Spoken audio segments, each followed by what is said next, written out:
I don't have my phone, so I can't share it out. Oh no.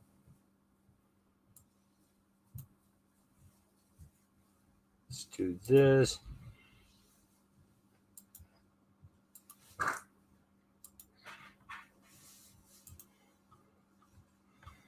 Give me 1 second, guys.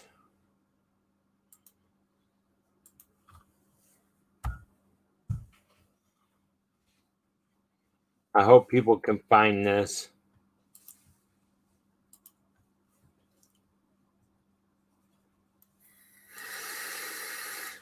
Find this. Hey, Mads! How you doing, brother? Yeah, I'm just running a podcast for somebody on my channel. They already gave me permission, which is awesome. And they talk about haunted things. So, yes, guys. It should be great. Hello. Oh my gosh. Because I'm live. Oh, hi, live. I'm dead. Where's my pop? I didn't grab it. But yes, guys, this is going to be a podcast. Hey, Els. We're doing great, Mads. Hey, Shauna. This is actually going to be me playing OHM's podcast for them to get them out there. Repeat it, guys. OHM stands for Ontario's Most Haunted. I am going to be doing an interview with one of the members from that group today. It's their podcast, trying to get it out there so people can see what they are and who they are. They are a great bunch of people. So, well, I am doing that. I got something I got to do. Elle says, hi, Missy. What's that, Els?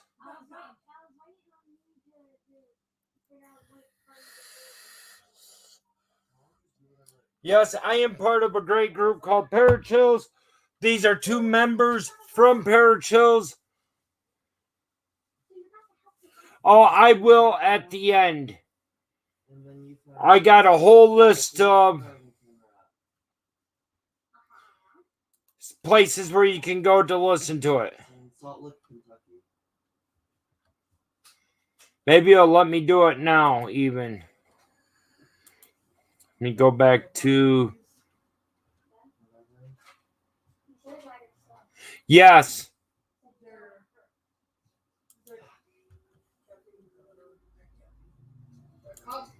Alright, Dad, I gotta go in at 3. Can I please go get food? Give me 1 second. I'm almost done. It's been a second.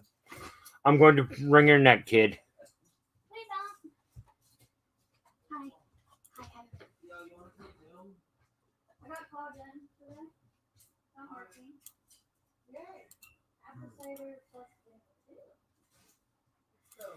Let's see if I can edit it here without having any problems.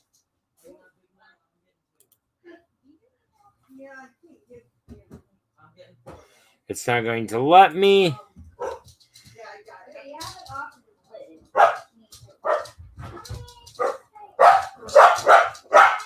Really? I wouldn't know. I unfollowed him.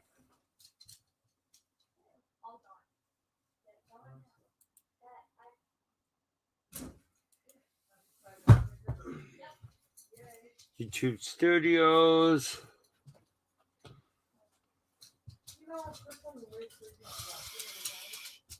Ooh.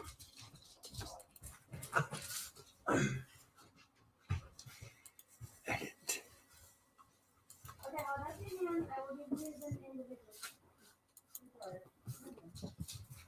Okay, guys.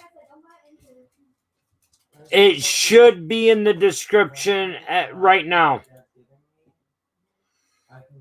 From Spotify, Google, along with Apple. Yes. Each link is in the description to where you can get it.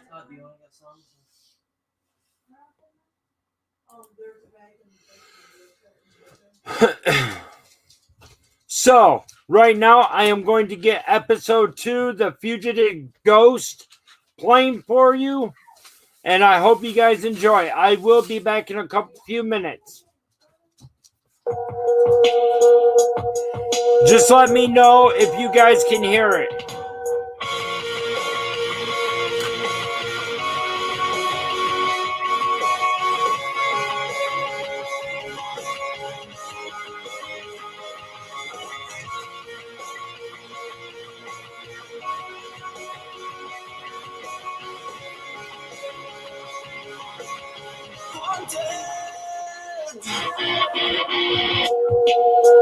We made it through another week. Thank you for tuning in to the second episode of Ontario's Most Haunted. My name is Brandon, and lead investigator for said Ontario's Most Haunted. I actually ended up screwing up the line. It's Ontario's Most Haunted Podcast. Alongside me, my co-host, Ashley. Ashley, how are you? I am great. How are you? I'm not doing too bad. There's been quite a few changes in our Parachills world ever since we last recorded. Yeah. Funny thing is, Ashley ended up, as you may recall before, she was saying, I am a assistant director for the Canadian team. Nobody is above got me. a promotion. So basically what happened is she didn't like the person who was on top, so she killed them just to get her way to the top. I mean, I wouldn't say kill, because that's a mean word. Just putting it out there. That is not anything to what has happened. No? Okay. No. Well, I tried. But no, congratulations. You're the now head director of Team Canada for Parachills. Thank you. Thank you very much. Elvis Presley voice. Oh, don't even get me started about I had to. I'm sorry. I've got a very bad past of I anything. know you do. I know you do. Yeah, it's now ingrained in the back of my head for life. Not fun. Good. As it should be. I need a lot of therapy to get that out of my head. Yes, you do.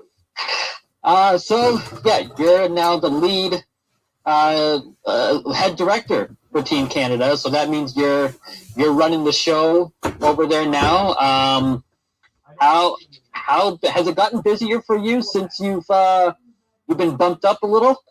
Only in the slightest. It's going to be a very slow transition from assistant to director. Right. But it's going well so far. So all appendages on the human body are crossed. Good. And wish me luck, guys. We are wishing you luck, and we want to see you go far. I want to see you go far with this. I think you're going to do a hell of a good job. So, yeah, nothing but good things coming your way with this. Thank you. I appreciate it. Before we get started with the podcast, we do want to end up addressing something involving Parachills, and that is that right now they are looking for team members to join their crew. They are somewhat low on numbers right now, which is fine. This is a new organization, fairly new. We're just starting. Well, I don't want to say just starting out, but we could definitely use a lot more investigators, especially through other provinces. So what you can do is, if this is something that interests you, if you have a background in it, go on over to the Parachills website and click Join Team and do it that way. It's so much easier than anything else. Or if you don't want to do that, you can find it on any of our social media. Yeah, we'll post that on our social media, and actually we'll pin it at the top so that once you end up following us, whether it be Facebook, Twitter, Instagram, we'll have a pin, well, mainly for Twitter, because you can't really pin stuff on Instagram or whatnot. So on Twitter, you can do a post and then just put the link in the bio. But oh, that's true. Yeah, we can end up doing that too. But as Ashley said, if you want to end up being a part of this crew, and basically it's a paranormal investigative crew on a large scale. So but yeah, we'll be posting the link up on our social media. And basically what you do is you go to, as Ashley said, www.parachills.com. And there should be a join the team tab right there on the homepage. And basically it's a little application you fill out. And once you fill out that application, it will give you the option whether you want to, depending on where you're from, whether you want to go to the Canadian team or the world team. And that's where they'll end up designating you to. It depends on who you like better. Do you like Ashley better, or do you like me better? Who do you want to work with? Okay, Mr. World Investigations Director. We're going to be in a feud. Yeah, my team's better. Yeah, well, I mean, in all seriousness, though, with the COVID lockdown happening, we are still accepting applicants, but it will take a little bit of time to get going on investigations due to the nature of how everything is unfolding right now in this world with COVID-19. Things are getting crazy. There's no telling, where we're going to be a month and a half from now. So, but if you join, if you apply, you're still going to be a part of the team.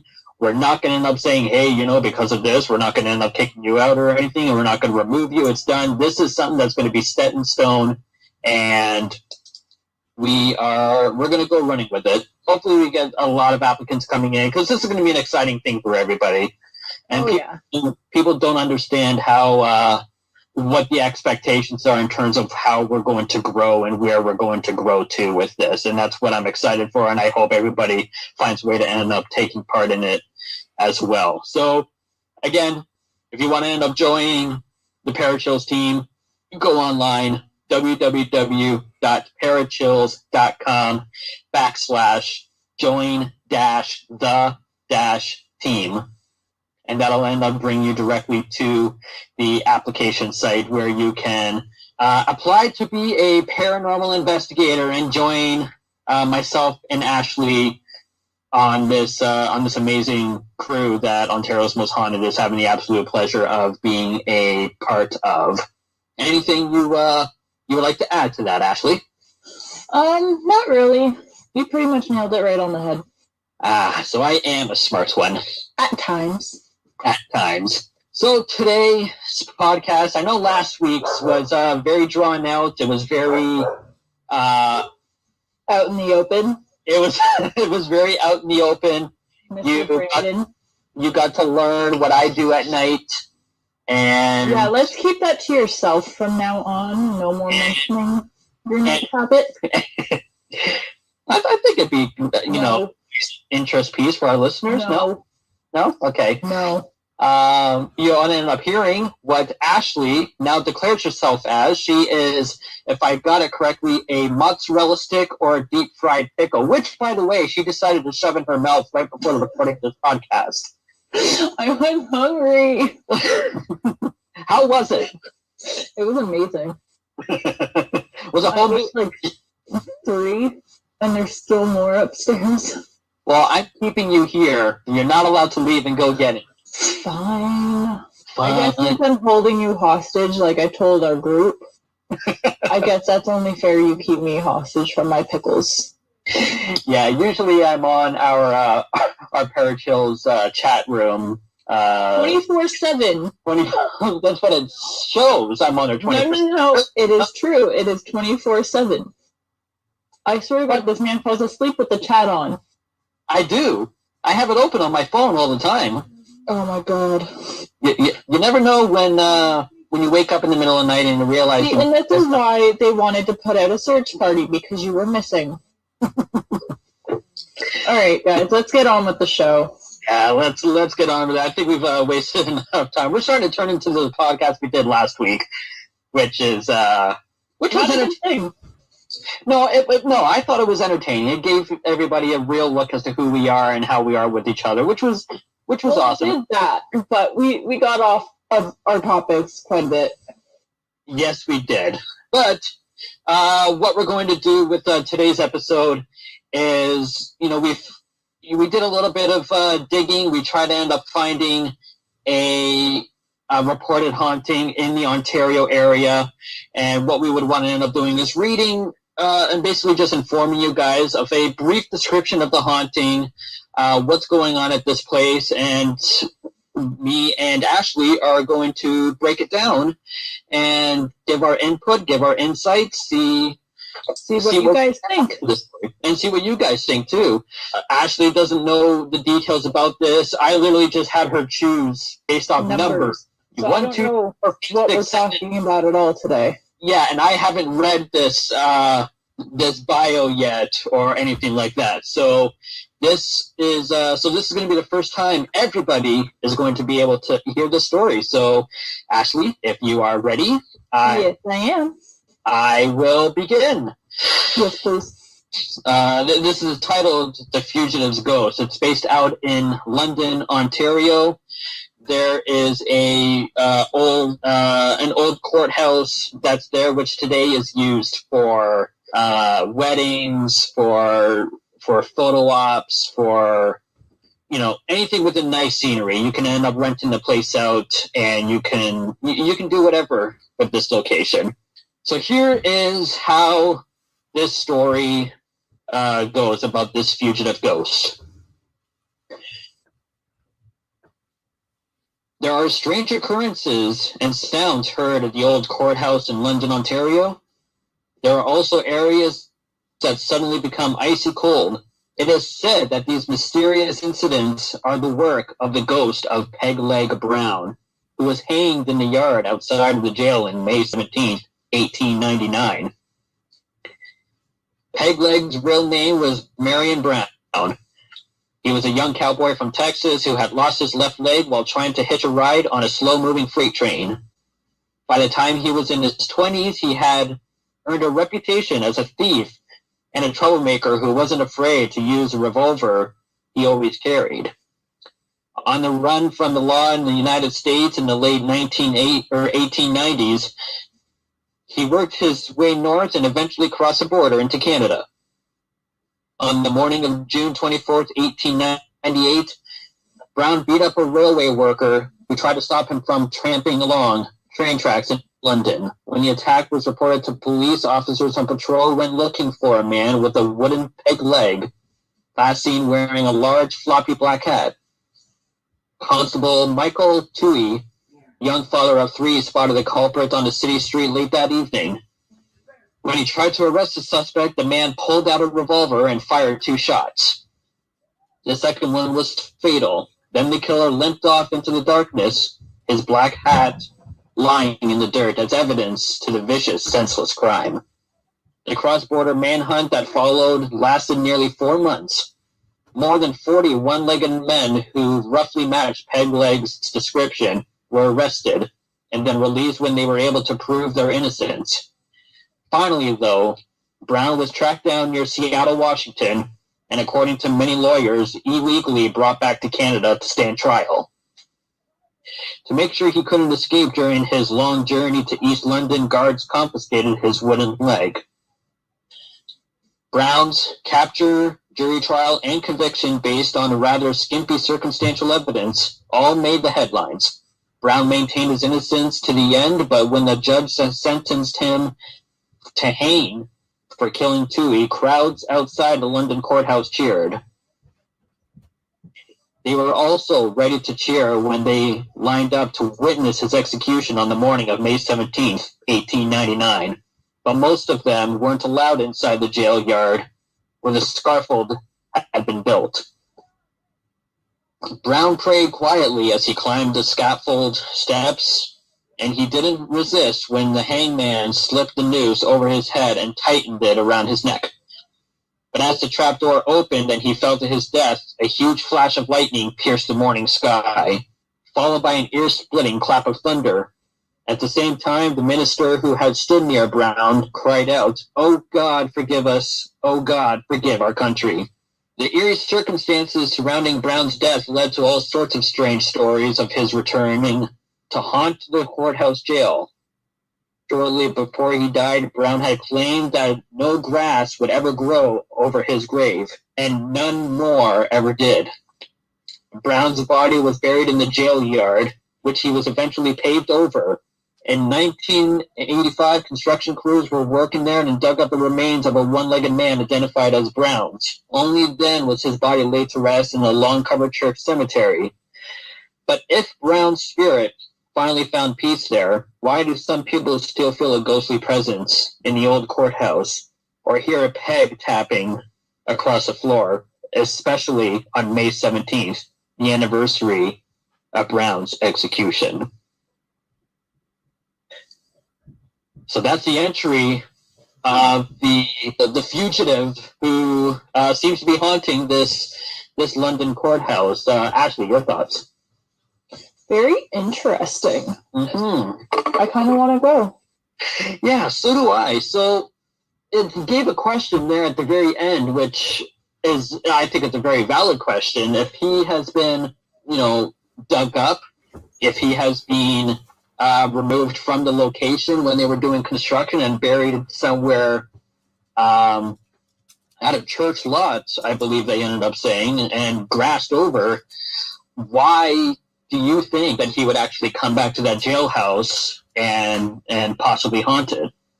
There's multiple reasons why someone would go back to haunt something. If they had an emotional connection to the place, most of the time, not most of the time, but a good chunk of the time, if they felt comfortable, if that's a place they hated, anything like that, that sometimes they end up going back as a spirit just because that's what they know. Mm-hmm. And other times, in my opinion, I'm going to say it's because they're trapped. If they haven't crossed over and don't know how, they very well could be trapped in a place where they don't want to be. So they're creating noise to let people know that they're there, I guess, to try and help them cross over, but not realizing, hey, this is you haunting a place. But it could be the one thing as well. Yeah, well, I mean, it could be anything, but why do you think that when he ended up being hanged, they said once they ended up tying the noose around his neck and they ended up releasing the trapdoor, as he went down, there was, a lightning and very loud thunder that rocked the area as he ended up going down. And the minister or priest, who was monitoring this whole situation, ended up praying out saying, "Dear God, forgive us. Dear God, forgive this country." Do you think that's because of the process in which he was brought into the jail by and into the courthouse by? Because they said it was done illegally. They didn't really get into details as to how or why it was illegal, but defense lawyers were saying that he was illegally brought in and then was ended up left to be hung for the killing of the police officer. Do you think it was because of that process why the priest ended up saying, "No, forgive us. We've done wrong," and whatnot? And with that question, because they did wrong and he was brought there unfairly, could that be another reason why he is sticking around? So that's a two-part question. As for the priest, it's a good possibility, going off what you said. Mm-hmm. But it could also just be the faith part of him kicking in as well. They went to kill another person, and yeah, fair enough. But going on that mindset, if this priest believed this man was innocent, that could also be another reason why. Now, is he really innocent though? Because he shot and killed a police officer while he was trying to beat up a rail worker. Well, if you think about it, in a lot of religions, I'm not going to specify on any which one, but a lot of the time it's all about forgiveness, and in my opinion, and sometimes like in some religions, they go based off of, well, they confess their sins, give them another chance type of thing. And you don't think that... I believe he's guilty. Like, he shot a cop, he was beating up a railway worker. So, in no means do I believe this man was innocent. So I do believe that he was guilty of all of the accords that he was accused. Right. but it could have just been the priest's belief of him being innocent or not wanting to accept the fact of this man had done some horrible things. Right. And then the other question is, because he was brought there unfairly, and that was his last, the last place where he ended up taking his final breath. Could that lead to why he's staying there to be haunted? Because all the circumstances leading up to his death. Oh, for sure. That can definitely be a big reason why. It's like a hospital. Like most people say, if you die in a hospital, you don't really leave. So it could be like that, where this was the exact place where this man drew his last breath, his dying breath, and he wasn't ready to leave, so now he's just haunting this jail and making a bad experience for anyone who goes in. Mm-hmm. There's one thing in here that I actually found kind of funny, and it was mind-boggling as I read it. And I don't know if you picked up on it, but once they end up doing a cross-border manhunt for this guy, they said more than 40 one-legged men that roughly matched his description were arrested. How many? Like, that's mind-boggling. What year did this take place in? This took place back in, so he ended up beating up that rail worker on June 24th, 1898. Okay, so I was going to bring up the fact that normally, was it in Canada or was it in the States where he did this? So when he ended up, when he beat up the rail worker, that was in London. Okay. But again, but I was going to say again, he once lived in Texas, which is where he lost his leg due to a slow-moving freight train that he tried to catch, and then he got arrested in Seattle, Washington, I believe. So is that where he was arrested? That's a long way. Was that where he was arrested for the murder of this police officer? Oh. Yes, that's where. Yeah, he was arrested there, but that's a hell of a ways away. You're talking just really south of Vancouver. But it also raises the question of, because I know now if someone commits a murder or any type of crime in a certain country, that's where they are tried. And I guess back then that is where, if it was a heinous enough crime, where they would be hanged, or however the death penalty in that state or in that province, wherever, whatever they chose, because every state, every province was different back then. But now, if you do a crime in a different country or whatever, that's where you were tried and that's where you end up going to jail. They don't expedite you back. So, assuming that they did not have this law in place, it's still really far for them to bring him back all the way from Seattle to Canada to London just to put this man behind bars. And ultimately, I couldn't imagine how long of a trip that would be back, because they didn't have planes back then. So they had to travel, I'm guessing, by horse and buggy or something, or they probably took a train. But still, to take a train to bring a prisoner back. If it was a horse and buggy, it would definitely take maybe a couple weeks. If it was a train, maybe a couple days tops. Not if you're Secretariat. Can you imagine how fast that horse would end up moving? Okay. Oh, could you imagine how wild of a ride that would be? No, I don't want to imagine that, and I don't want to imagine that. It'd be horrifying. Either. But a train ride. No, I don't want to deal with that. No, I wouldn't either. The thing, and I had the chance of derailing the whole train. No thanks. No, that's true. That's true. But he was in good custody though at that point, I would say. I would hope this man shot and killed a police officers. I would hope that they guarded him with a couple people. I'm sure they confiscated his gun upon arrest. Yes, Brandon. They did. They would have to, or else every other inmate or prison guard would be dead. Yeah, that's fair enough.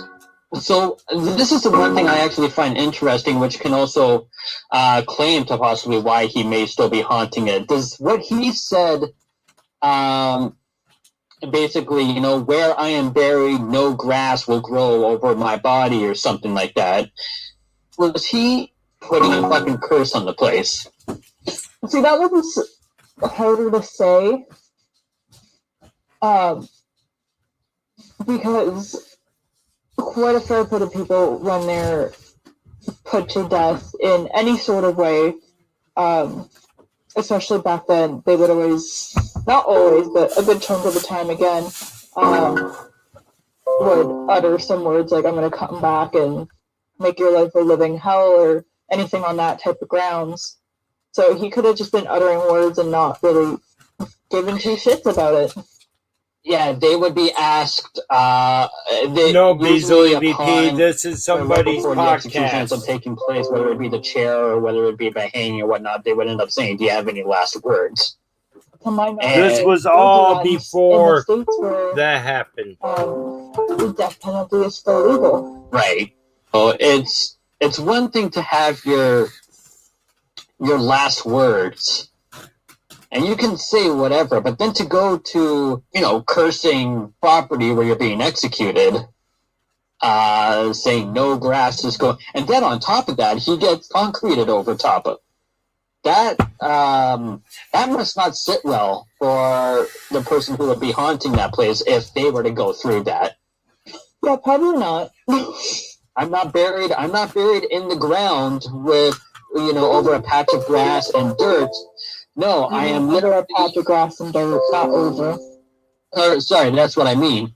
Under a patch of grass or dirt. No, instead, I'm going to be Han Solo in Star Wars being covered in concrete, and that's how I'm going to be buried or that's how I'm going to be, you know, spending my time in my resting place up until 1985 when construction crews came by and dug up the remains of him. I'm guessing during a restoration process. You know, come to think of it, that wasn't that long ago.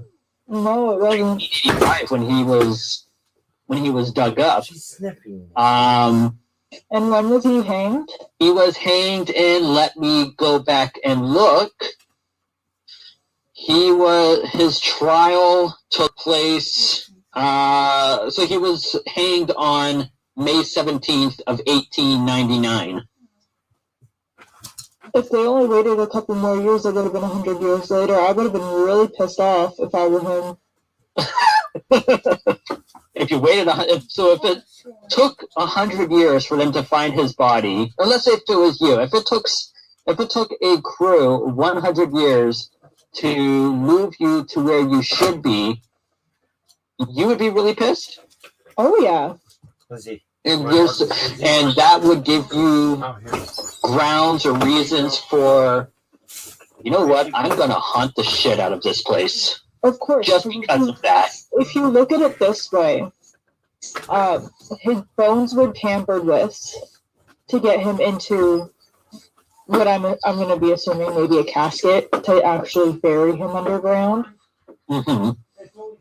Wouldn't you be a little pissed off that after almost 100 years, someone finds your remains, and then goes, you know what, we're going to take him out of this and put him where he doesn't know? Yeah, I would be... You would be a little pissed off. I would be a little pissed off, but I mean... But here's the thing. What if I wanted to be under dirt and grass, and they moved me to somewhere where that's where I want to be? Like, sure, he ended up saying, you know, no grass will grow over my burial spot, so that's why they ended up putting him into concrete. So I guess that was his own doing. You know what? Actually, now thinking about it out loud and talking out loud and kind of thinking that over, I'm guessing he didn't want any grass around him anyway. He didn't want to be around dirt or grass. So how pissed off do you think his spirit is that he was moved, because it doesn't have to do with the fact of them finding him and putting him in a casket underground. It's the fact that they moved him. Right. That makes a lot of sense. And yeah, you're right. Who was committing crimes like shooting a cop and then being hung or hanged, he was, I'm going to assume, a very not nice person. He was a little short-tempered. So, someone who's a little short-tempered as a living being, how do you think they're going to turn out to be as a spirit or a ghost? Sure. They're going to be a little resentful and a little bit pissed off. Yeah, I would be too. And here's another, a question they ended up coming up with. They said, could he still be haunting it? Yeah, here's the thing, in my opinion. Do you think this could be? I don't think this could really be a intelligent haunting. I haven't looked up on any hauntings on the place yet. Like I said, we just ended up reading this for the first time. So we don't really know all too much. We just know what's been given to us right now. But if it's most active on the anniversary of when this took place on May 17th, do you think this is more of a intelligent haunting, or do you think this is more residual, not really interacting with whoever goes there that much? He's just around there making the noises, hearing him walk around and hearing the of his wooden pegged leg. See, it also could just be with the residual energy, because if he was doing that while he was alive, then it could be like how we have muscle memory. Places don't forget things. It could be something like that. Sure. But if he is haunting a place, then he's doing it to piss people off. Fair enough. Because, like you said, he was short-tempered as when he was living. So who's not to say that that's not what he's like now as a spirit? Yeah, that's a good point. The reason why I bring that question up is I'm under the belief that if a place is haunted, or if it's going to be haunted, it's going to be haunted all the time. Something's going to be there all the time. Not but then just you have portals where they can pop in and out as they please if they so wish.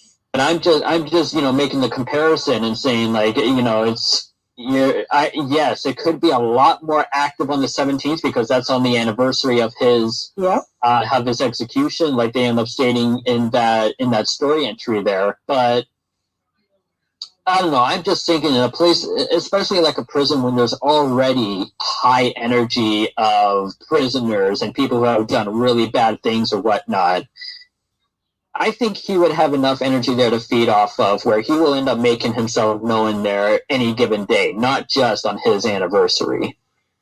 So, that's a good point. And I get what you're saying, but again, my thing with portals is he could also be going back to somewhere else. Well, we know he could be going back to Texas. Exactly. Or he could be going back to the place where he killed this police officer. Because maybe in that moment of when he pulled the trigger, that was his happiest time, committing murder. Oh, that's interesting to think about. And it also raises the question of... where was I going with this? It raises the question of, yes, we know there's portals and they can jump in and out, but how often can they jump in and out? And then if it's as often as they wish, where do the portals go? Where can they jump from one place to another to? Because are they going back from the place they're haunting to a happy time in their life or a hateful time in their life? Which is why I brought up, if he's doing that and jumping from a happy time in his life, say the shooting of the cop, then he would be going back and forth from that, or back and forth from what you said to Texas. it kind of you know what this kind of reminds me of, that kind of analogy.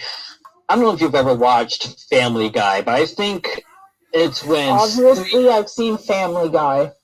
Stewie goes on to like this. I think it's trying to go back to something where Stewie's trying to find something, and so him and Brian jump into this time traveling machine that immediately teleports them to here. This is what happened in the past. What ended up happening here? Okay, nothing. Boom, let me go somewhere else.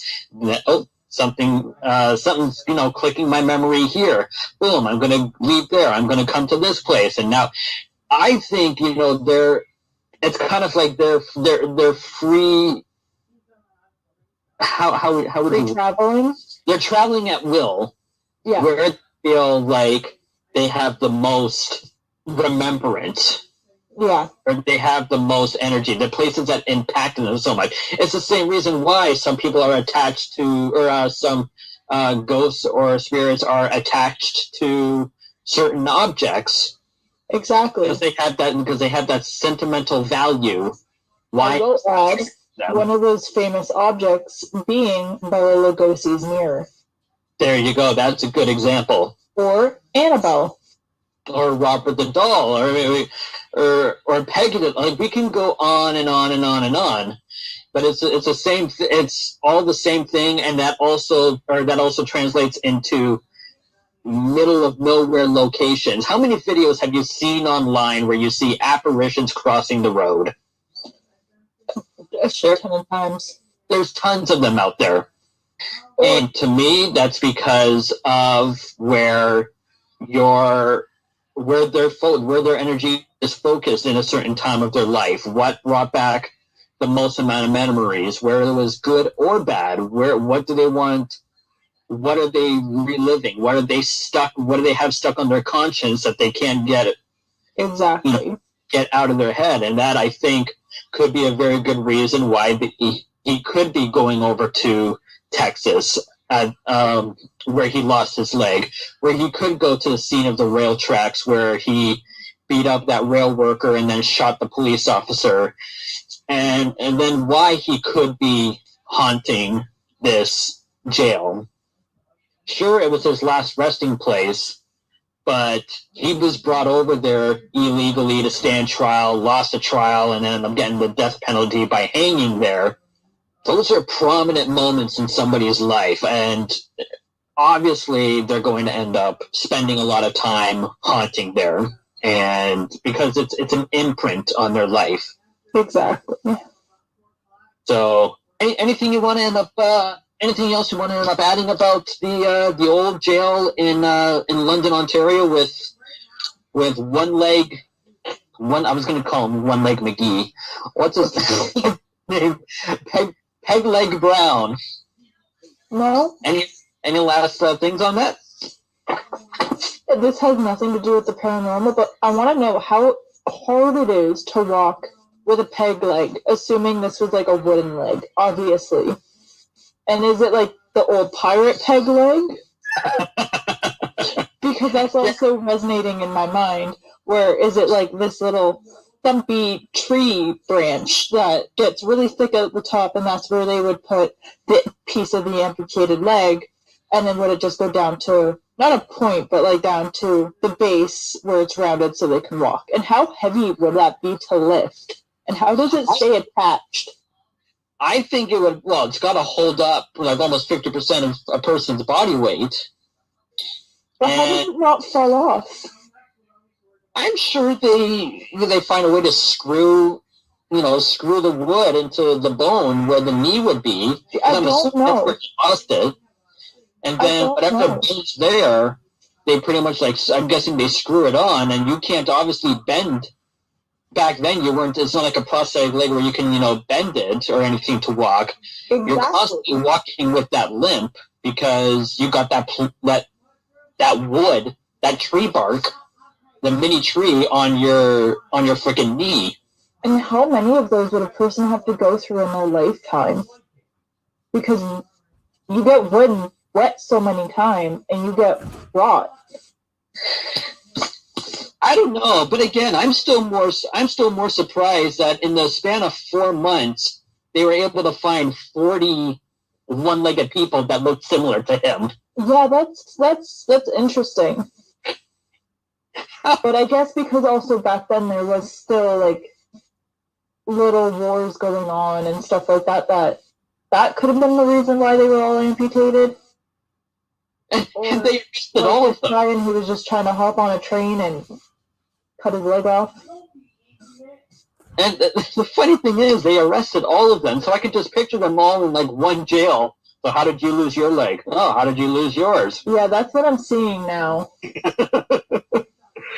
Like, as I'm thinking about it, I'm playing with my hypothetical mustache because I'm really thinking hard. You're stretching it out. I do not have a mustache. It's just a hypothetical one, but I can get a little mustache ring for my septum piercing, which I should end up doing because those are really cool. I could just see you're like stretching it out like Jacques Cousteau and. No, it's more like that, like the typical. I'm not going to say stereotypicals because that's just mean, but like the old school like mustache where it's really thick and then you twirl it a bunch of times. Like a vaudevillain type. Yeah, that's what I'm kind of doing. I'm playing with my hypothetical villain mustache. Yeah, see, we got a full jail cell of 40 people without one leg, God, see? please don't. And they shoot the officer. We tried to end up catching him, but he hopped away on one leg, see? Oh my god. Just, Brandon, shut up. I love you, but shut up. To me, that's the part that's going to stand out in this story, just how many people they were managed to arrest with one leg that looked just like this person. Not only have one leg, but they all apparently matched this guy's description. Which, how many people in the world look like each other? And for them to find 40 that all have one leg, have all one leg and look the same to some degree, that's astonishing. That's good police work if you're able to do that. I don't think they could do that these days. No. Then again, I don't know. I'm not a cop. I don't know what goes into the work behind finding someone and arresting them. I'm hoping there's more to it than just going, you look like this person, come with me. You, hopping around. Yeah, you. Come here. Because they would have to have probable cause to arrest somebody. What were these men doing to get arrested in the first place? Hopping around on one leg. No, but like I said, probable cause. Probable cause is not hopping around with a peg leg. No, but back then, was hobbling.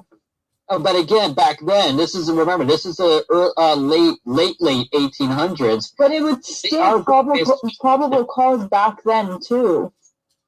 Like yes, pretty much all laws besides murder has changed to some degree. Sure, but I think it's safe to assume that probable cause has been around since policing has been a thing.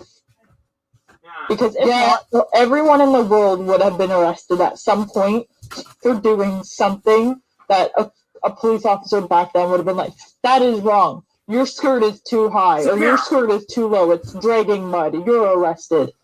Right. Like, no, like there's going to have to be some probable cause in that. So my thing is what probable cause did these 40 one-legged men give these cops? But what I'm saying is, I think it has to do with the fact that they all had one leg. How many, and kind of the thing that boggles my mind is, how many people have cops come across in their everyday life that have one? Oh, I know what you're getting at. So, but even then, it would still, it's not ruled as, at least now, it wouldn't be, like, no one would be getting arrested. They'd be detained and questioned. Right. Not arrested first glance. Oh, you got a peg leg. You're this person. Come with me. Oh, there's 39 other of you? Yeah, so you're still the dude. Let's go. Right. No, they would all be questioned, interviewed, detained, to my knowledge at least, before even getting arrested for something. And I want to know if this was all in one like area where all these 40 men were arrested, or if it was throughout a bunch of places. Because if it was one area, what the hell happened in that town? Well, as it ended up saying in this in the story, it was a manhunt. It was across the border, and I'm pretty sure they were finding people all along that border. So you're looking at like Montana, Idaho, Saskatchewan,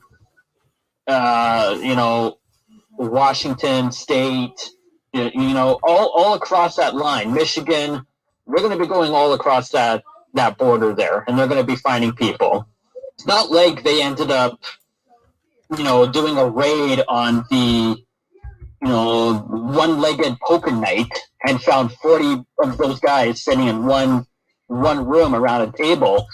No, I think it was definitely spread out all along the border there, the Canadian-American border. Yeah, but still, like, what happened around? See, like,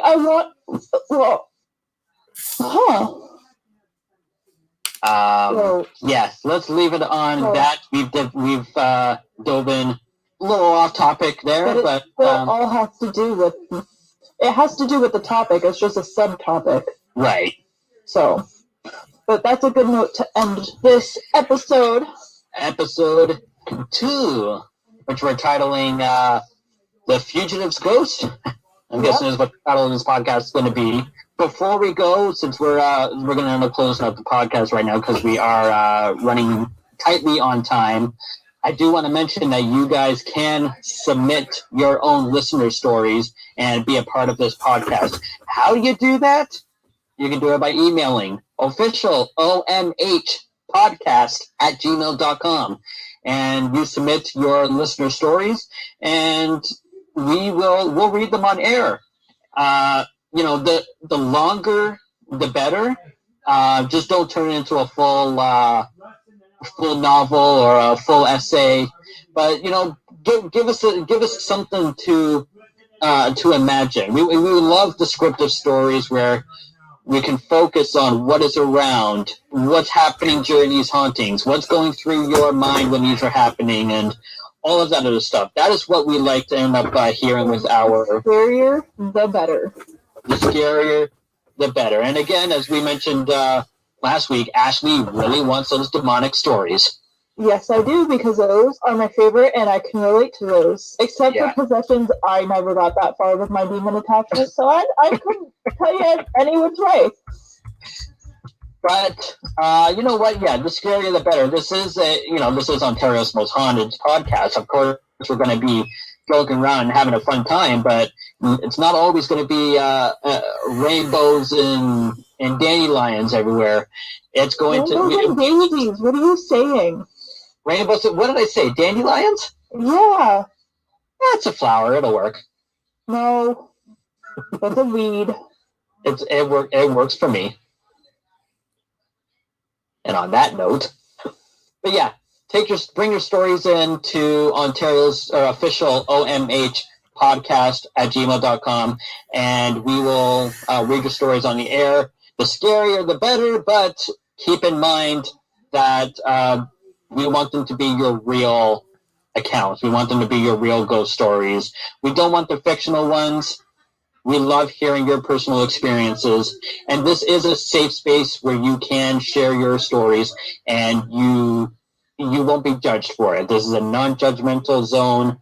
It's a safe zone. If you want to end up telling a story that you haven't been able to tell anybody else, this is the place to do it. And I think it'll be fun. I think it'll be really fun to end up reading other people's stories. Oh, yeah. Oh, there you are. Yep, I'm here. Sorry. Okay, no. A little slow right now. Sorry? A little slow in the head right now. Like normal. That's not unusual for me to be a tad little bit slow. I'm not saying that you would. Yeah, can't even talk now. I think that's time for us to end up closing this up now, because I think my brain's starting to turn into the scrambled eggs right now. Yeah, I feel you on that one. Yeah, but next week we've got a good friend of ours joining the podcast. Brian from Huntophobia. his YouTube channel. We're going to be interviewing him, seeing what's going on with him, what's going on with his YouTube channel and his affiliation with Parachills, and some exciting news involving Little Miss Ashley over here. And can't wait to end up hearing what's going on with that. Oh, yeah. Going to be a fun podcast. That will wrap up this episode. Again, if you want to end up getting your stories in, you can do so at official omhpodcast@gmail.com. If you want to end up checking out Parachills and becoming a member of the Parachills family, you can do so at www.parachills.com, or you can look through the page. If you want a more direct link, go to parachills.com/join-the-team, and it will send you straight to the application process, what team you want to work with, and you can be a part of the crew. You can be a part of the great thing that me and Ashley have got going on. So, Well, a part of. or be a part of. That's right. That's what I meant to say. Hopefully you guys ended up having a great night, great week, and next week is Christmas, so hang in there. For Ontario's Most Haunted Podcast, I'm Brandon. I'm Ashley. And hope you guys have a safe weekend and a great week. Stay safe, stay spooky.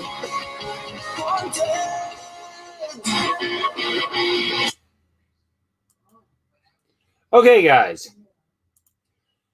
That was Brandon and Ashley from Ontario's Most Haunted Podcast. That was their second episode. Hopefully next week I can do the third episode.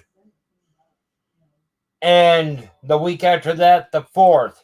Hopefully they'll get more podcasts up so I don't have to take a break from sending them. But if you guys are willing to come back in less than an hour, I will have Brandon from Ontario's Most Haunted up here for an interview. It might not be the type of interview he's looking for, but we're going to pick his brain. Hopefully. So, guys, how I do my interviews is I will ask questions for probably about 30 minutes or so. And then you guys will get a chance to ask your very own question. Excuse me. Very own questions. I'm seeing the one that you had, the Heaven and Hell one.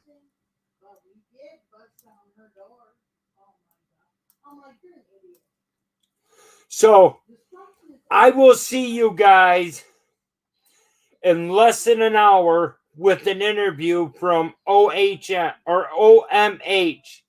Ontario's Most Haunted. With that being said, much love to each and every one of you guys that are here in the chat, and I'll